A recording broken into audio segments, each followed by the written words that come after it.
اللہ تعالیٰ کی دین بہت بڑی ہے، لیکن ہم لینے والوں میں شامل ہوں۔ اس لیے یہ بات ذہن میں رکھنا کہ اس امت کا ہر بندہ داعی ہے، اس امت کا ہر بندہ داعی ہے، مگر یہاں ایک نقطہ سمجھنے والا ہے کہ دعوت منصوص ہے، نص میں ثابت ہے کہ امت کے ہر بندے کو دعوت دینی ہے، مگر اس کا طریقہ کار اللہ نے کھلا رکھا ہے۔ اس کا طریقہ کار کیا اللہ نے کھلا رکھا ہے؟ مختلف دور اور مختلف زمانوں میں دعوت دینے کے انداز مختلف رہے، چنانچہ اللہ تعالیٰ نے اس امت میں شروع میں دعوت کا کام خلافت کے ذریعے سے لیا۔ خلفائے راشدین اللہ کے دین کو لے کر نکلے اور انہوں نے پوری دنیا کو دعوت دی، اسلم تسلم، یہ بھی دعوت کا ایک انداز تھا۔ تو امت کے ابتدائی حصے میں یہ دعوت کیسے چلی؟ خلافت کے ذریعے سے۔ پھر اس کے بعد ایک وقت آیا تو فقہا دنیا میں آئے، تو اللہ نے مدارس کی لائن سے دین کی دعوت کا کام، چنانچہ ایک محدث کے پاس 40,000 تک طلباء حدیث کی سماعت کے لیے آیا کرتے تھے۔ یہ دعوت تھی اللہ کی، جیسے درس قرآن سے دعوت دی جاتی ہے، درس حدیث سے دعوت دی جاتی ہے، اس وقت امت کے علماء دعوت دیتے تھے سب کو۔ یہ دعوت کا کام اس طرح آگے بڑھا اور اللہ نے اپنے دین کو پھیلایا۔ پھر ایک وقت آیا جب اللہ تعالیٰ نے مشائخ صوفیاء کے ذریعے سے اس کام کو آگے بڑھایا، چنانچہ شیخ عبد القادر جیلانی رحمۃ اللہ علیہ درس دیتے تھے، ہزاروں لوگ ان کے درس میں شریک ہوتے تھے۔ خواجہ معین چشتی اجمیری رحمۃ اللہ علیہ نے ایک سفر کیا اور 7 لاکھ کافر مسلمان ہوئے، 70 لاکھ مسلمانوں نے بیعت توبہ کی، ان کے 70 لاکھ مسلمانوں نے بیعت توبہ کی۔ یہ بھی دعوت کا کام کرنے والے لوگ تھے۔ آج کے اس دور میں عمومی دعوت، یہ دعوت و تبلیغ کے نام سے کام شروع ہے۔ حضرت مولانا الیاس رحمت اللہ علیہ کو اللہ رب العزت نے کام کی ایک ترتیب سجھا دی آج کے زمانے کے طور پر، چنانچہ سے روزہ اور چلہ اور 3 چلے اور 9 مہینے 7 مہینے سال، ایک ترتیب اللہ نے ان پر کھول دی جس میں اللہ نے برکت ڈال دی۔ چنانچہ آج عمومی دعوت کا کام اس طرح سے ہو رہا ہے امت کے اندر، لیکن دعوت کو اس میں محصور نہیں کر دینا چاہیے۔ بات سمجھ رہے ہیں؟ مثال کے طور پر ایک صاحب مجھے کہنے لگے، جی آپ کے شیخ بھی کبھی اللہ کے راستے میں نکلے ہیں؟ میں نے کہا بھائی وہ تو ہر وقت سفر کرتے رہتے ہیں، ان کا تو گھر کا قیام تھوڑا اور باہر کا سفر زیادہ۔ نہیں میں پوچھ رہا ہوں اللہ کے راستے میں کبھی نکلے ہیں؟ میں نے پوچھا اللہ کے راستے سے کیا مراد لے رہے ہو؟ کہنے لگا یہ جو جماعت کی ترتیب ہے تو یہ غلطی ہے، کیونکہ حدیث پاک میں نبی اسلام نے ارشاد فرمایا من خرج فی طلب العلم، جو شخص علم کی طلب میں گھر سے نکلتا ہے فہو فی سبیل اللہ، وہ اللہ کے راستے میں ہوتا ہے۔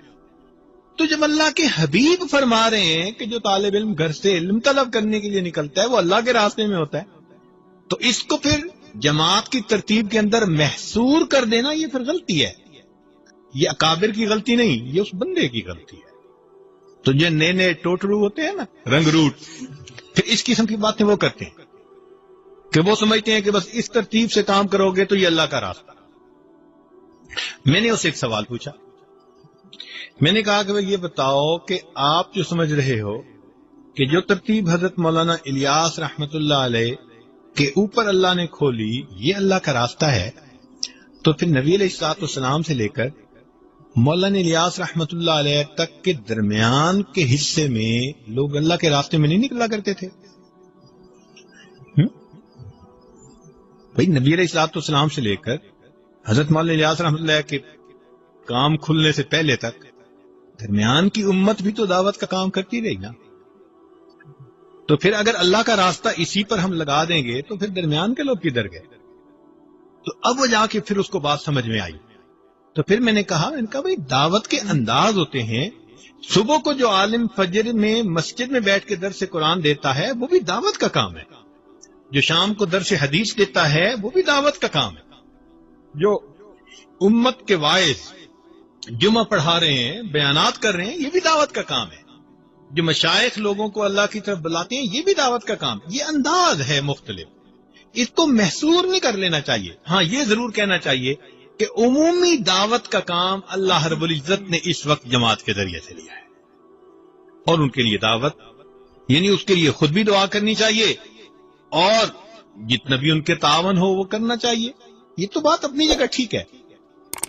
اسی لیے کہتے ہیں کہ مولانا یوسف رحمۃ اللہ علیہ حضرت مولانا احمد علی لاہوری رحمۃ اللہ علیہ سے آ کر ملے، جو رئیس التبلیغ تھے، تو انہوں نے آ کے اپنے کام کے بارے میں کچھ بتایا، تو مولانا احمد علی لاہوری رحمۃ اللہ علیہ نے ایک بات بتائی، فرمایا کہ جب تمہیں اپنی بقا کے لیے دین کے دوسرے شعبے کے لوگوں کا فنا ہونا ضروری محسوس ہوگا تو یہ تمہارا گمراہی کی طرف پہلا قدم ہوگا۔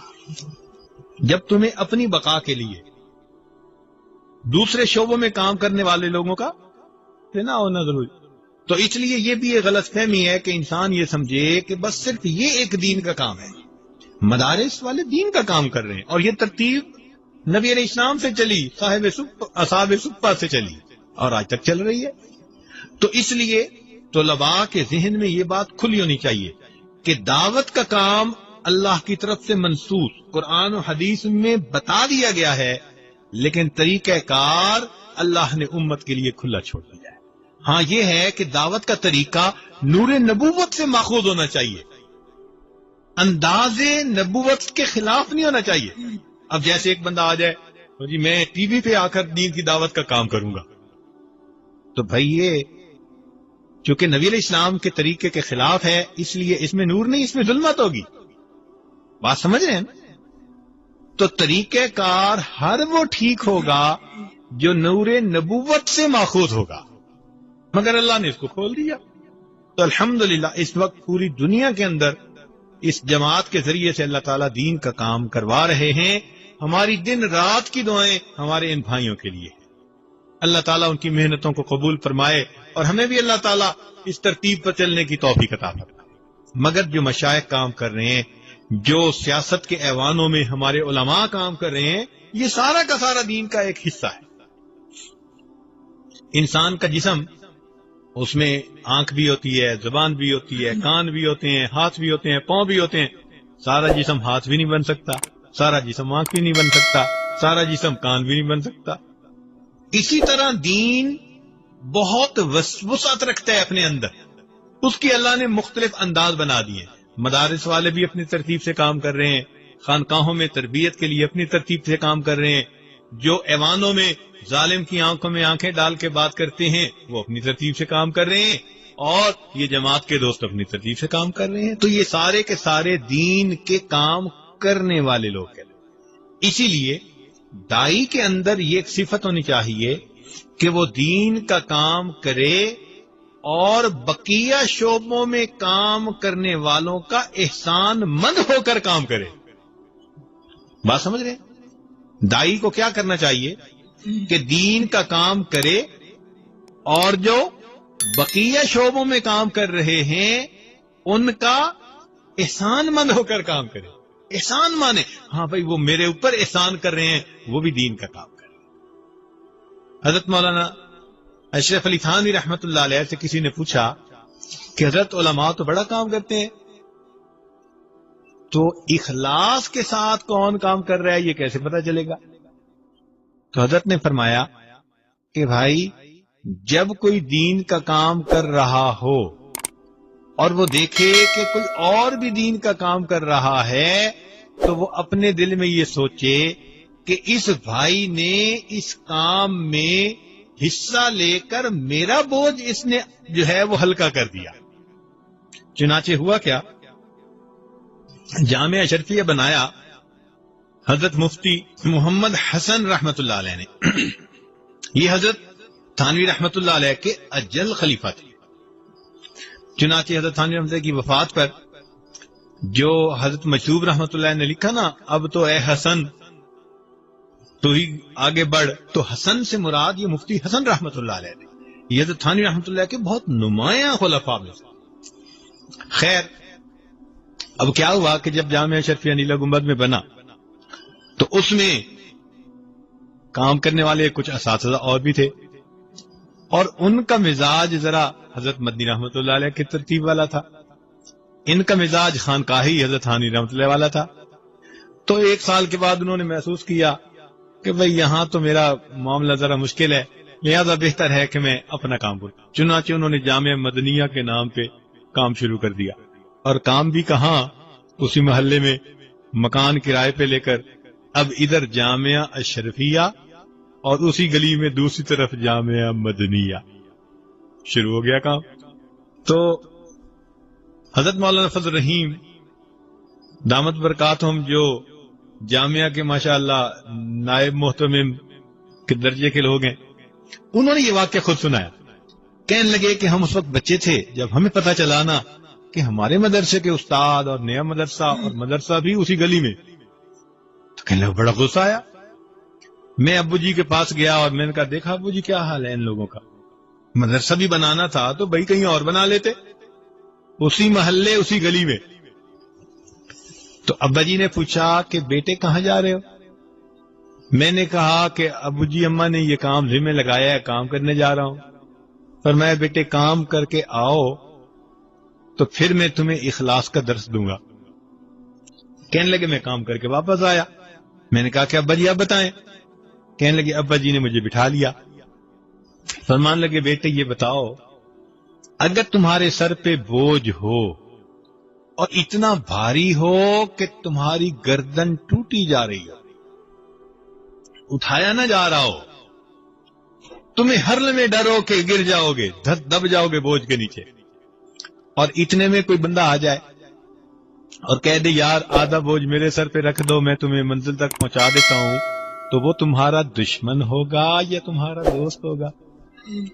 کہنے لگے میں نے کہا کہ ابو جی وہ تو دوست ہوگا جو منزل تک بوجھ پہنچائے گا۔ فرمایا کہ بیٹے معاملہ ایسا ہی ہے، پہلے ہمارا یہ مدرسہ پورے لاہور شہر میں ایک کتابی مدرسہ تھا، تو پورے شہر کی مسئولیت کا بوجھ ہمارے سر پہ تھا، اب وہ بھی مدرسہ بن گیا، مسئولیت کا بوجھ تقسیم ہو گیا، تو وہ ہمارے محسن ہیں یا ہمارے دشمن ہیں؟ کہنے لگے میں نے کہا ابو اس طرح تو وہ ہمارے محسن بنتے ہیں۔ فرمایا میں بھی یہی سوچتا ہوں کہ انہوں نے مدرسہ بنا کر ہمارے اوپر احسان کیا ہے، یہ مخلص لوگ ہوتے ہیں۔ تو دائی جب مخلص ہوگا تو اس کی پہچان کیا ہوگی کہ دین کے دوسرے شعبوں میں کام کرنے والوں کا احسان مند ہوگا۔ بات سمجھ رہے ہیں؟ دائی کے اخلاص کی علامت کیا ہے کہ دین کے دوسرے شعبوں میں کام کرنے والوں کا کیا ہوگا؟ احسان مند ہوگا۔ چنانچہ دائی کے اندر کچھ صفات ہونی چاہیے، ان میں سے ایک صفت تو یہ کہ اس کے اندر اللہ کا تعلق ہو، تعلق باللہ اسے حاصل۔ جس بندے کو اللہ کا یہ تعلق حاصل نہ ہو، اگر وہ دین کی دعوت کا کام شروع بھی کرے گا تو اس کے بات میں تاثیر نہیں ہوگی، کھوکھلی بات کرے گا، لوگوں پہ اثر ہی نہیں ہوگا، لوگ عمل کے لیے قدم بھی نہیں آگے بڑھائیں گے۔